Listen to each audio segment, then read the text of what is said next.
In. Hold. Hold. Hold. You know, they say, Charlie Chaplin says, a day without laughter is wasted. When you laugh, something magical happens within you. And you spread that magic outside, and suddenly the entire place is magical. And that's exactly what we do with laughter yoga. Yeah? What I want us to do. Is it okay? What I want us to do is, as we are seated, and as we are, there is a litany to laughter. Simple things. I'm not getting you to do brain and laughters which actually get you to move a lot. So let's do a litany laughter which is ho, ho, ho, ho, ho, ho, ha, ha, ha, ha, ha, ha. Okay? Cool? Simple guys? Yeah? Let's get started. Come on, let's do it. No, okay, I'll tell about it later. No, let's do that. Ho, ho, ho, ho, ho, ho. Come on. Ha, ha, ha, ha, ha, ha. Come on. Ho, ho, ho, ho, ho, ho. Ha, ha, ha, ha, ha, ha.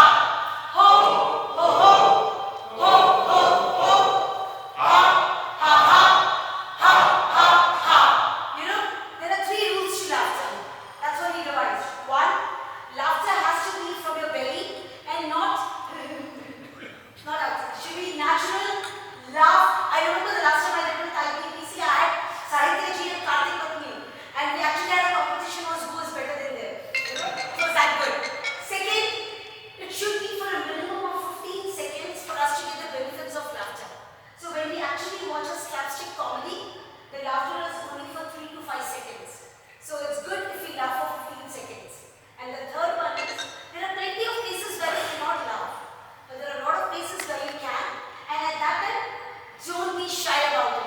Let the laughter be unconditional. So for the last activity, can I request everybody together to laugh for 20 seconds continuously? Is it possible, guys? Come on, let's do it. Yeah? 1, 2, 3.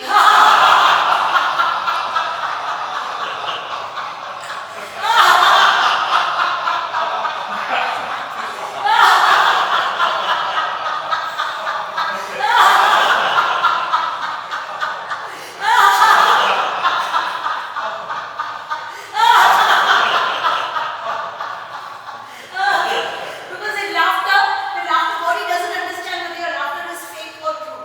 So in laughter, you can fake it till you make it. Right? So thank you so much for being an audience. And let's have a brilliant day. Thank you so much.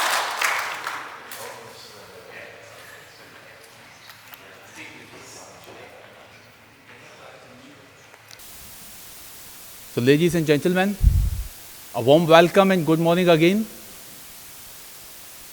Globally, India is known for steel and heavy industries. Presently, we are in the 2nd rank of the steel producers, doing almost 150 million ton of output and growing with the double-digit growth, and categorically in the lead of our chief guest today, Minister Shri H.D. Kumaraswamy. The initiatives towards the green steel, generally called as fossil-free steel making, are remarkable indeed. A big round of applause, please. In today's program, just let me give a little snapshot. It's a very crispy but interactive session. The speeches are less, but the interactions are more. His Excellency, our Minister, is eager and keen to know the concerns, the policies where the governments can come together, the manufacturers, the importers, the steel traders, the building material guys, the recycling tycoons, all can come forward with their questions.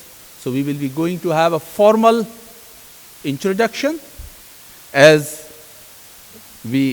So firstly, I request our chairman, Siddharth Balachandran ji, to come on podium and give a welcome remark.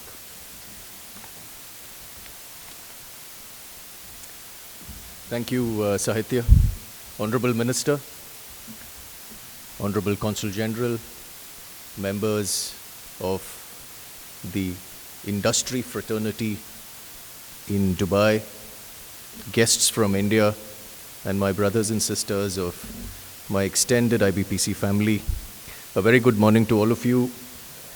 It's always a pleasure to start off a morning like this, especially when we have erudite dignitaries like the Honorable Minister to address us. And it's going to be, as the Secretary General said, it's going to be a focused interaction.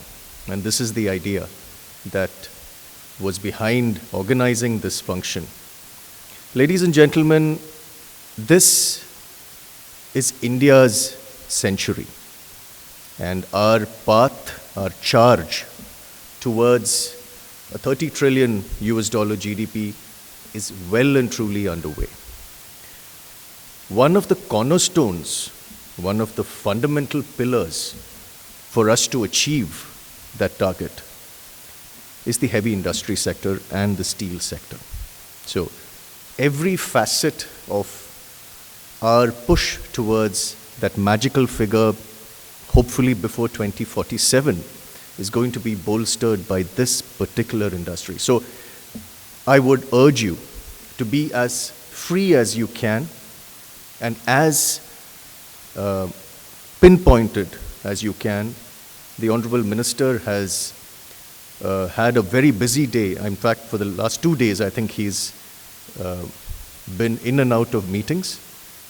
But I'm pretty sure that he's as clear as all of us would like him to be, because he represents the most important sector of the fourth largest economy in the world. Ladies and gentlemen, before I conclude, I would like to invoke the higher power. God bless India. God bless UAE. God bless all of you. Thank you.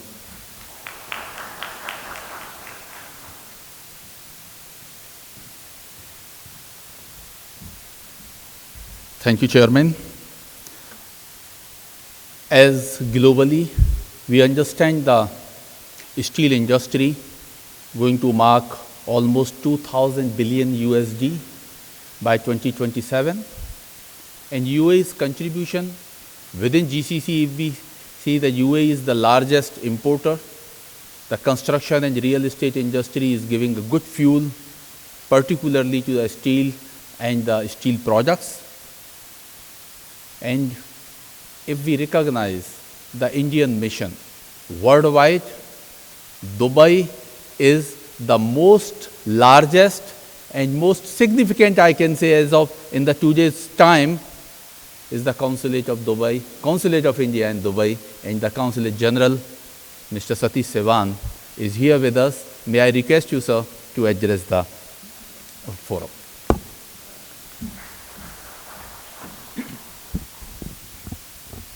His Excellency, the Honorable Minister of Steel, Shri H.D.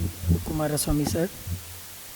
My dear friend, Mr. Siddharth Balachandran, distinguished guests from India, from the Ministry of Steel and the iconic public sector undertakings SAIL and NMDC and MECON, and my dear friends from the IBPC fraternity.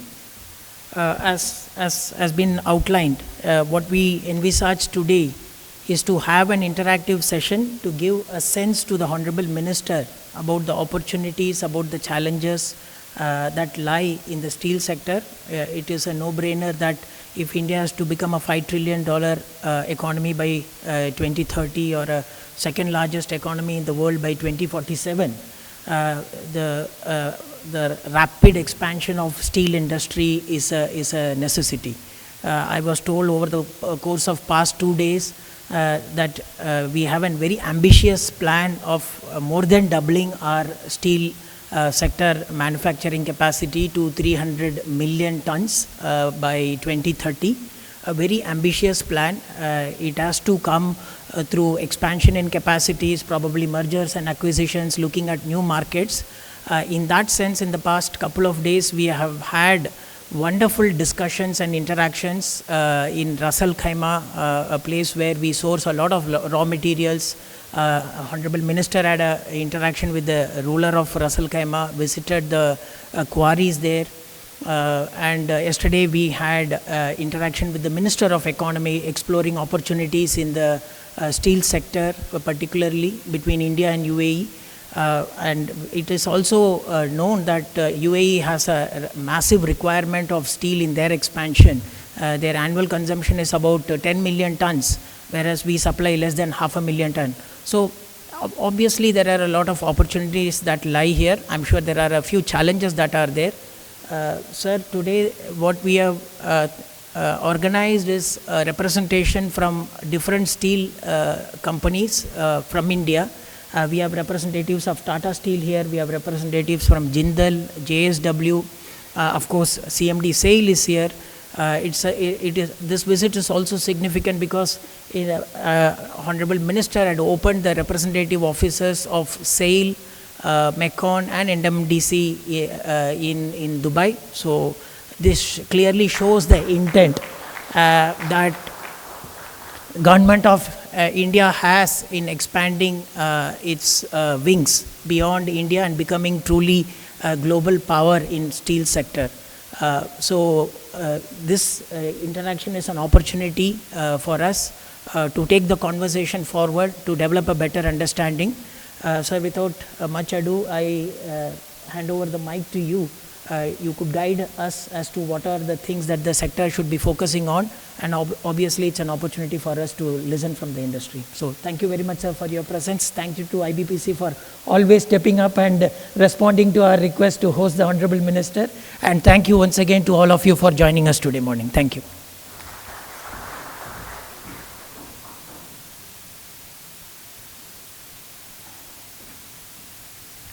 The wonderful notes, very summarized way, spontaneous, backed with the numbers, backed with the motivation, backed with the vision that 150 million tons to 300 million tons production from India. If that's the vision, then UAE is together. Because the exponential growth of construction and the real estate is the most demanding, and within GCC, presently Dubai itself is representing almost 25% share. Ladies and gentlemen, so far in the journey of Viksit Bharat, what we have been reading, listening, the government initiatives of targeting heavy industrial needs and the policies like PLI, the projection-linked incentive scheme, and today we are blessed to host the personality of such initiatives among us. The personality whom I am talking is Shri H.D. Kumaraswamy, the Ministry of Heavy Industries and the Steel of India. He completed his 1-year term just last month. So 10th June 2024, he took the charge, and the initiatives have been thrown all across. It's not only he in his own capacity is not just an Indian politician, the member of Lok Sabha, but His Excellency is also recognized as film producer. He has served as Chief Minister of Karnataka in 2 terms and many more positions, even in the opposition side in Karnataka, and currently the President of Karnataka State Janata Dal Secular. Sir, you are most welcome, and we are humble to hear you.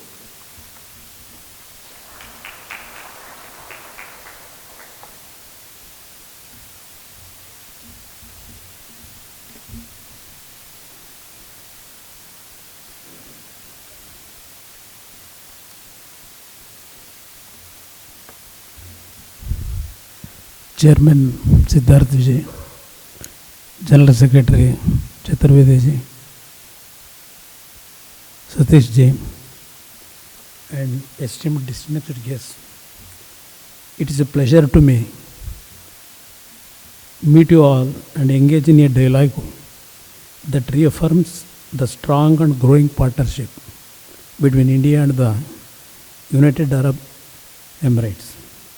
Our nations share a deep economic bond and a shared vision for future-ready development. India is emerging as one of the world's fastest growing major economies, driven by robust investments in infrastructure, manufacturing, and technology, with a clear vision of becoming a $5 trillion economy. At the heart of this transformation is the steel sector, playing a pivotal role in industrial resurgence. With strong policy support, rising demand, and expanding capacity, India is now the world's second largest producer and a major consumer of steel, recording over 10% growth in production and 12% in consumption annually in recent years. The Indian government is actively driving investments in infrastructure, mobility, energy and manufacturing.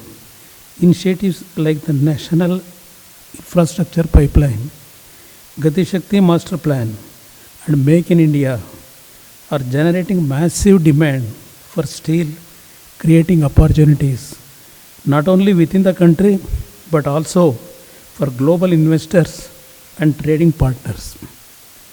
The UAE stands as the largest steel importer in the GCC, with imports exceeding 10 million tons in 2024. But I am really surprised when I discussion with our economic ministers in UAE, even though you are importing more than 10 million ton, our share is only 0.5%. It is really surprising to me. This highlights a strong opportunity for deeper trade and investment collaboration between our two nations. India is well positioned and committed to being a reliable, long-term partner in supplying high-quality, value-added steel to support the UAE's ambitious infrastructure, smart city initiatives, and industrial development projects. Under the India-UAE SFR, we can further ease trade flows, enhance logistic efficiency, and jointly promote a resilient steel supply chain between our nations. We have CMD of SAIL and NMDC and Director of MECAN, the largest steel producing CPSE, the largest miner and renowned consultant for exploring opportunities. These CPSEs have also opened offices here for continuous dialogue and collaboration. India views the UAE not just as a market, but as a strategic partner in reshaping the global steel trade and creating a future that is industrially strong, economically inclusive, and environmentally sustainable.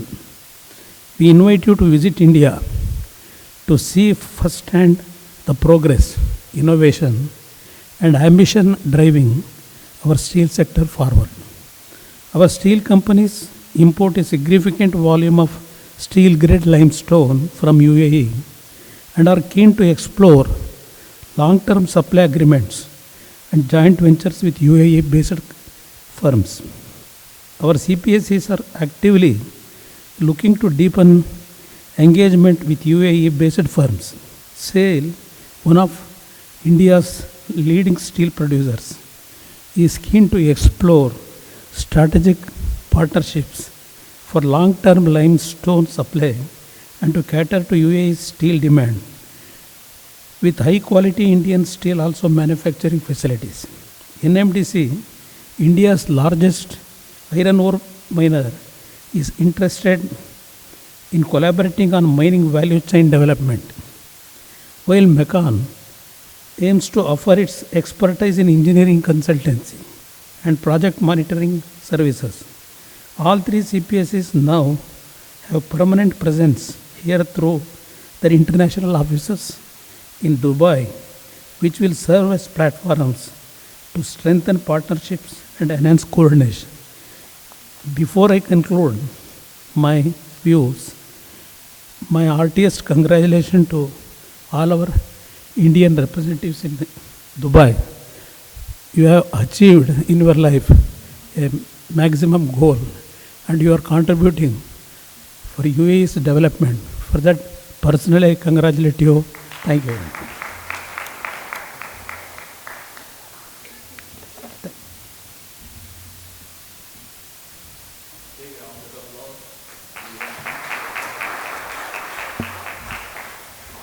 We can't have such an opportunity directly interacting with Honorable Minister and more precisely the industry and professional leaders who are assembled together here. And it's not only Minister, the entire delegation, which is also headed by Joint Secretary with his honorable presence. May I request Mr. Vinod Tripathi to come on the stage and take the chair, because we are going to open up a Q&A session. And focused Q&A, I will request from one table to other table, if we can, Sagupta, if you can please help with the mic. There can be a small introduction also, but the companies are well known, and we can come forward with the exact requirement, the advocacy, the support, what we need. So, can we go table by table? Yeah, Mr. Shri Kumar. For the excellent speech. My name is Shri Kumar. I represent one of the largest investment companies in Dubai Investments. And out of our portfolio companies, we have 3 companies which import steel. So normally around 25,000 tons is our import per annum.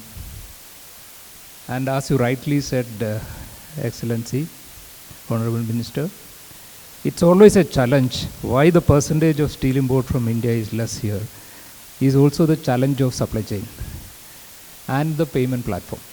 Because when you go to import anything from India, even I push my team to buy SAIL, Tata Steel or Jindal, but most of the time the lead time is very high. UAE market is typical. You need delivery next month because they don't plan much longer. They don't have the working capital to plan and block the working capital for a longer period. So payment tools is one issue. Hedging is another issue. Because steel hedging is important for most of these projects because it's all project-based construction. Most of the steel is for fabrication, hot roll sections or re-engineered steel. Even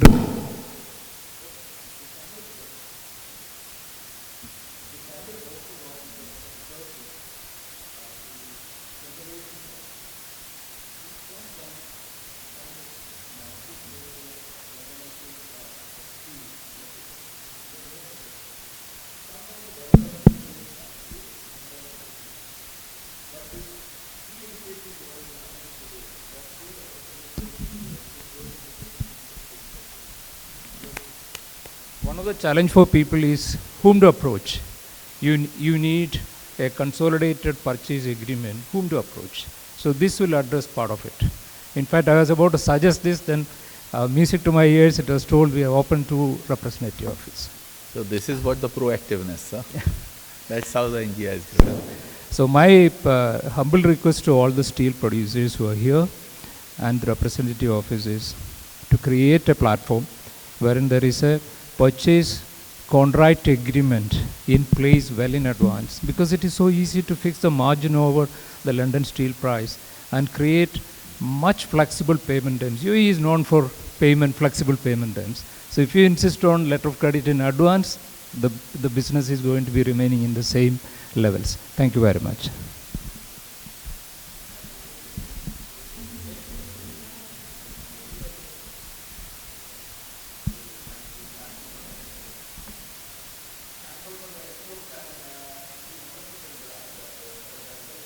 That we are here for, and we decided to open an office here, and to tell you that the first person to be posted in this office was my marketing person. So we are quite keen on interacting, getting to know and we come here with an open mind. Typically companies think that I have a system and whether you can fit into my system, we don't believe in that. We come here to explore, we come here to learn and see how together we can co-create an ecosystem for this. Thank you. Thank you so much, sir. And this opens up another responsibility to Indian Business and Professional Council, IBPC here, that we can definitely play a bridge role and connecting together. Yeah, so another question is coming from the international ambassador. It's not a question, it's a statement. I heard a Spanish consortium and we source a lot of steel and cast iron quarries. We have been around the world, Turkey, China, everything. Finally, 12 years before we settled for the cast iron quarries with TVS.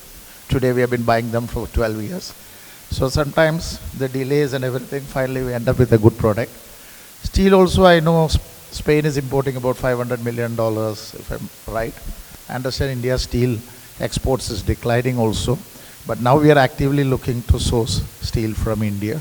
We import about $40 million worth of steel because steel is a primary part of our engineering product. So I'm happy to be associated with the office and thank you very much. Bit more positive than my friend. Thank you. So you are committing to import more from India, right? Yes, we are still doing it. India is an because- active partner. Because India is still in the second rank while importing in the UAE itself. And sir, our office is in Bangalore only. Thank you. Yeah. Yeah, Good Mr. morning, Rajesh. Yeah. Met you a couple of times there. Yeah, good morning, sir. My name is Sujat Shetty. I own GPMT group of companies. We are basically into reinforcement bar trading and rebar processing. So we deal almost 40,000 tons a month. I just wanted to make some correction in the statement about 10 million tons which is being imported. Out of that, 5 million tons is rebars. Rebars generally is not allowed to import from outside. So there is a restriction for rebar imports. Close to about 15% additional anti-dumping duty is there. So hence I think whatever 5 million you're talking of, it's the other products than reinforcement bar. And there's a small request for the sales chairman, sir. We are into rebar processing. We do about 25,000 tons of rebar processing a month. I was looking at the possibility if we can do some sort of, we are doing about 25,000 tons of rebar processing a month here. So there is a good potential if there is a JV sort of understanding can be done with SAIL, because I know in India there is a lot of rebar processing requirement. In fact, we were approached by, in fact, Tata Steel people had already visited our plant. So if there is a possibility, I would like to explore these things. Thank you. So definitely we could hear your concerning voice, but not the contents of the concern. So there is no concern. Yeah. So So maybe request you in writing sometime a snapshot of that so that we can take it on the priority also. Yeah, okay. The point is noted here in the forum, but as from the council side, we will be happy to have that support as well. Thank you. Myself, Rajesh Agarwal from RKG International. We are basically into the steel scrap business. India is one of the largest importer of steel scrap. We export to India and we handle about 1 million ton annually steel scrap. I have a little technical question and solution. There is a requirement in India that any scrap imported in India requires pre-inspection certificate.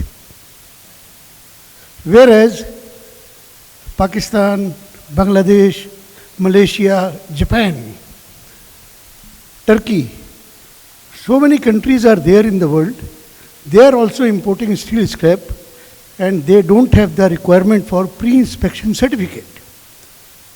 In fact, it is a big problem for the exporters to obtain and maintain pre-inspection certificate.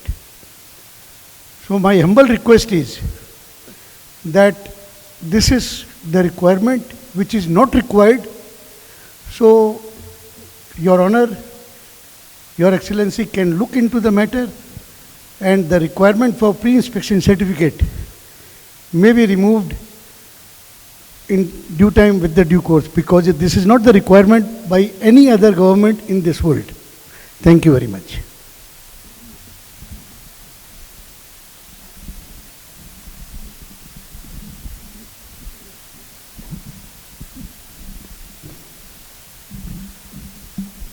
The pre-inspection became necessary.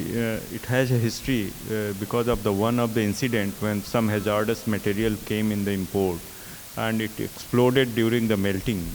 So to check the hazardous material and radioactive material, also radioactive are some chemicals which is harmful for the nature as well as the humankind. For that purpose, the inspection has been started, and there was some lacuna into that, and some time was being taken. But now the port has started shifting towards the automatic checking. The X-ray machines are being installed, so that will quicken the process. I think that will take the your concern. But as far as the requirement is concerned, the requirement is there because there has been incidences where hazardous material has taken the lives.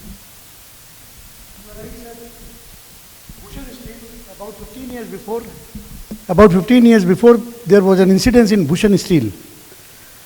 And thereafter, there was a big hue and cry, and thereafter this scheme was introduced. Sir, nowadays most of the ports, they have a radiation system. And all over the world, this is not a mandatory requirement.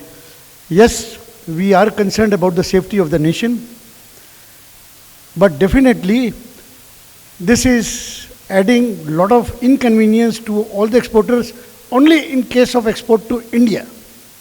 We export to various countries, including India.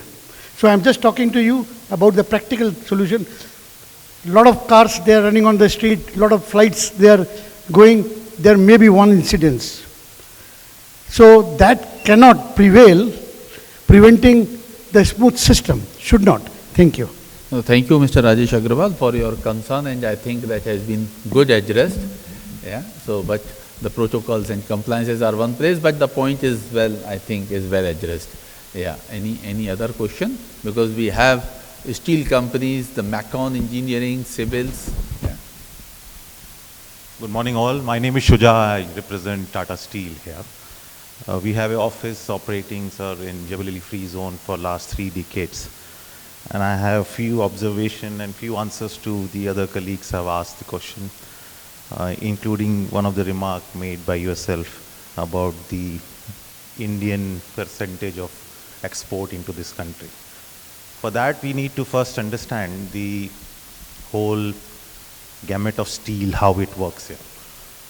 The very first point is that if you take the world as your benchmark study, you will see that the long products contribute close to about 60% and flat product contribute close to about 40%. But if you take UAE as an example, you will see 90% is long products and only 10% is the flat product. Because we do not have any automotive manufacturers here, we do not have any white good manufacturers here, and therefore the consumption of flat product as it drives by the industry is in abundance, is not available here. We have certain amount of shipbuilding, we have certain amount of PEB, the pre-engineering building, etc. here, which uses the flat steel. Most of the flat steel which then converts into the long products like tubes, then further gets exported out of here. So if you take the whole steel as a number and then see that how much India is exporting, probably it's not the right benchmark to see, because you are comparing the whole steel and not the flat steel itself. That's my first general education for the people who does not know that. There are few points I wanted to make and few requests. Out of the room before you walked in, we were discussing with each other. UAE is coming up with something called e-invoicing from 1st July next year. and currently in the process of drafting the law and basically trying to see where is the gap analysis from the IT systems, etc. And in that scope, they have already announced that the HS code as it operates today, which is only 8 digits, is going to convert into 12 digits. Why this is important for us to align as Indian exporters to this market is because the people here get exemption basis the HS codes. And if we do not align our HS codes to this market, the customers here will not get the exemptions, and therefore we become non-competitive. As it moves towards 12 digit, there are a lot of confusion still exist. If it moves to 12 digit and if we are not aligned, this will further add up into that. The second point is that why most of the Indian companies are not exporting here is the similar story which you shared, that India is phenomenally growing. We are all contributing to that. There is a market inside the country. I can sell to my neighbor. Why should I come here and sell? And specifically, when it is giving me lesser margins here to sell compared to my neighbor in India. Our market today is only second best in price after US market domestically. So for steel companies to operate into the region within the domestic market makes much more sense. That is why most of the foreign companies, including China and Vietnam, was looking into the country, and I thank you and your administration for taking actions and putting the duty so that they have been stopped to come into the country, and the Indian mills are able to increase the price. But that precisely has become the reason that why we are not taking that much interest here. So I think the export incentive is something which, if we compare ourselves with, say, China, is not at all comparable. The export incentive which the companies in China gets, it's a clear incentive for them to go around and sell more and more and more, whereas for India it is very, very less. Unless that changes, the commercial sense for most of the company does not exist.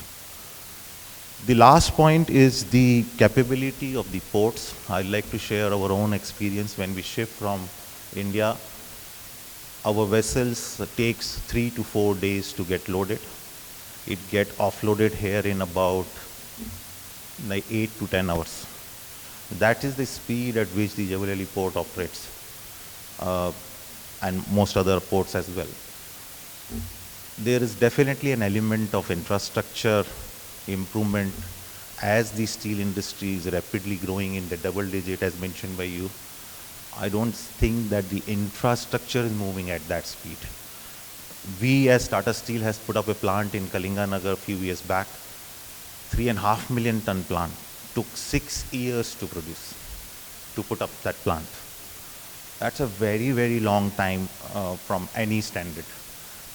And that, I believe, is becoming a hindrance. I'm sure you're taking a lot of actions to ease that. If you throw some lights on that, it will be good for all of us to know that. Thank you, sir.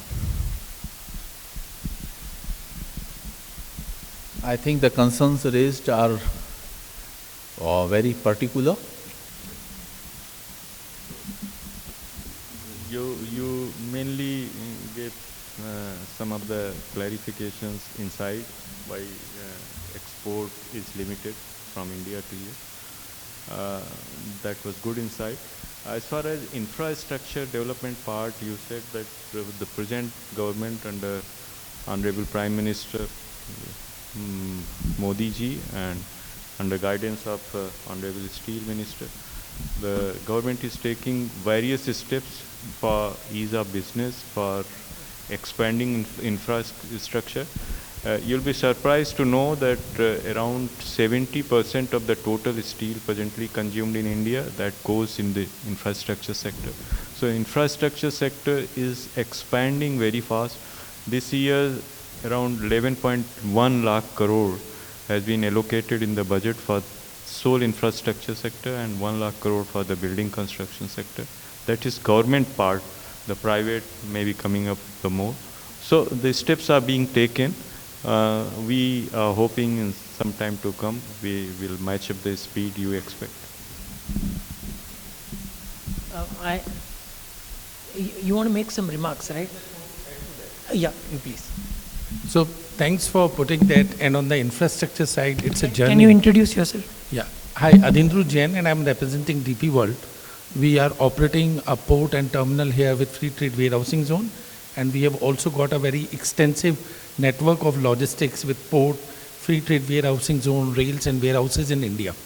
So I wanted to share that there is a lot of progress which is happening on the infrastructure side, especially with the Gati Shakti program and a lot of new initiatives. Just very, very specific to the steel, we'd like to highlight that government with its initiative has started in India something called as LSFTU scheme, under which there are specialized, specially designed wagons only to carry steel which can move from production centers to the consumption center. By doing that, we together along with the steel manufacturing companies and Tatas are operating on that, steel authorities operating on that, we have been together able to cut down the turn time of loading and unloading of wagons almost by 1 ton. So I think a lot of work is happening and it's progressive, Very but nice. feedback well taken and we need to further work on it. Thank you. So just from my perspective, when I was talking to DP World South Asia CEO, he assured that they are very keen on expanding their partnership with the steel companies. So that's why Mr. Jain has been specifically asked to come in from India to join this interaction. And as he mentioned, DP World is playing a big role in facilitating the logistics part of the steel movement. Just to answer his question about facilitation, the customs part of it, I'm sure you'll be glad to know that the two governments are working on this specifically. We are working on something called a virtual trade corridor, integrating some of our major ports. As a pilot project, we are soon to launch the first shipment, if I'm not wrong, between JNPT and Jebel Ali port, wherein the whole customs process is going to be seamless, as you mentioned about the turnaround time taken in customs. So the whole idea, to put it simply, is to ensure that once the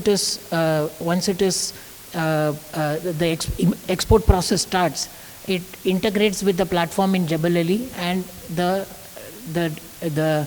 clearances are seamless. The process, the time taken, turnaround time, both ways is going to be seamless. So these are some of the measures that G2G we are trying to do to ensure that particularly the trade between India and UAE, which is almost 70% is between JNPT and Jebel Ali, if I am not wrong. So that is seamless so that the customers are benefited. So government is taking those measures in any case, and as industries also, we are trying to ensure that the logistics element of trade is seamless. So I'm sure we are progressing. We are in the right path. I can very well understand your point that we need to sort of put in place measures which sort of matches with our aspiration to become a global power. Thank you. I think, in fact, the Honorable Minister and I were just having a small interaction before the speeches were. And one aspiration could be Tata Steel and SAIL setting up a plant here. So that could be an ideal, which will solve all issues. I don't know, CMD SAIL can respond. Your clarification about flat steel and long steel is very eye-opening. But still, long steel should be possible. We should be exporting long steel. Why we are not doing that? Even though long steel is 90%, why shouldn't we look into that market?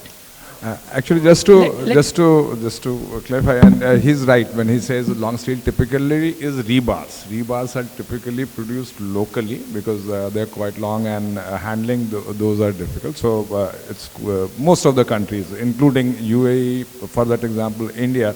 Even India does not, China does not export rebars to India. So rebars are a major component of that. What I will suggest is, there are two more things which I can suggest, two unique products, like for example, structures, advanced structures. You have Dubai is a city of high rises. I mean, the whole world acknowledges that Dubai is a city of high rises, and advanced structurals are a way to go. These are glass and steel buildings, right, that we create here. Unlike in India, where we still make a lot in concrete and cement, these are steel and glass buildings. So structurals should be an opportunity. We are looking at it, how we have 2 mills which produce about 1.6 million tons of advanced structurals, high-grade structurals, which can be used. Second thing, then I was talking to Minister of Economy also yesterday about the whole rail infrastructure. If you want to create a rail infrastructure, it is not easy to put up a rail mill anywhere so easily. We produce, for example, as SAIL, we produce the sleepers, we produce the railway track, we produce the wheels for the wagons, we produce the wagons, and we also have companies which have the engineering expertise to actually take up the whole rail project. So as economy grows in UAE, and you will have the logistics requirement in GCC and UAE in general, we are very happy. We have done it in Malaysia, we have done it in Sri Lanka, so we'll be very happy to come here, and those products have a potential, we feel, in this region. I think we kept the session until 11 o'clock, and we are very nearby to the time. Any one more question, if you allow, sir? We have JSW, Jindal Steel, if there is some representatives, they want to add something. Yeah.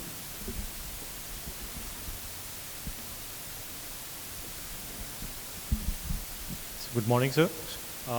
My name is Gaurav Sharma. I am representing ArcelorMittal Nippon Steel here in UAE. We have a small service center in Jebel Ali Free Zone. We are here since last almost 2 decades. So as far as the exports to Middle East is concerned, we are well cater to that exports, because we are located almost at the western coast of India, which is almost 4-day transit time from Surat, Hazira to this place. Having said that, there are 2-3 issues in case we can help, a minister can help in that particular field. It would be easier for us to push that particular export and make that commercially viable. One, I think, already highlighted by Tata, that is basically that export benefits. Other is basically on that localization and ICV content, where we lack in that flat steel, particularly in the plates and line pipes. We face a restriction and you can say the stiff competition from the local mills, and also in certain GCC countries like Saudi and all, they have a restriction on the AVL, approved vendor list, because of which we are not able to participate in the tenders. And in case we go to them for that approvals, they ask for localization. So it is basically an area of concern that until as we have something over there, we won't be allowed to participate in the bids. So in that particular case, in case Honorable Government of India can help us out, we are poised to have a good exports.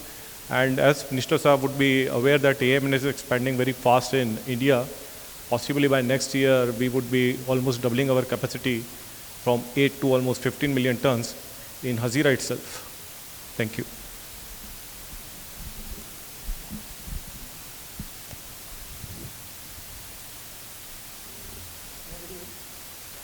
Yeah. Anyone? Any other question? I think the point is noted. Yeah. So we are going towards the conclusion of this, but it is a wonderful session. Thank you so much, Your Excellency, Minister Sir, and also more categorically to our Consul General that in fact when the setup was type of a seminar today, like a conclave in general format we do, he came early by 9 o'clock morning and he said, what is this? This is what not the intention. Today we are going to have an interactive session. Please come closer and make the arrangement in such a way that each face and the voice can be recognized properly. Thank you so much, sir, for that lead and the guidance, and to whatever extent we could do, I think that has given a good lesson and experience today.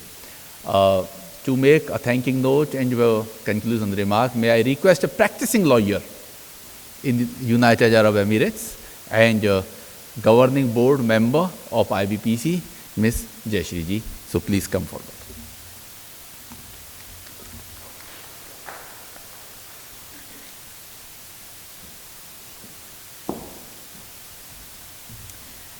Good morning, everyone, and thank you very much to Honorable Minister, His Excellency Consul General of India, our Chairman of IBPC, and all the members of the ministry, all the members of the government, and all of you industry people. I mean, for me, I'm a lawyer, I see the laws, I look at them, and theoretically everything looks great, right? But when you look at the practicality of doing business across two nations, one which is so much growing in power, which has so many people and so many internal issues to deal with, and the UAE, which is so outward reaching, it's really quite insightful to hear your discussions and to see how things can pan out a bit better. But what is great is the bridge that we see today. IBPC is all about being the bridge between the community, between our industry here, as well as the Indian government. And this is a really great live example of how this could work. And it's wonderful to see all your views being aired so honestly and openly in this forum. So I'd like to thank you all very much for your time this morning, and I hope we can see steel fly further and further as time goes on. Thank you so much.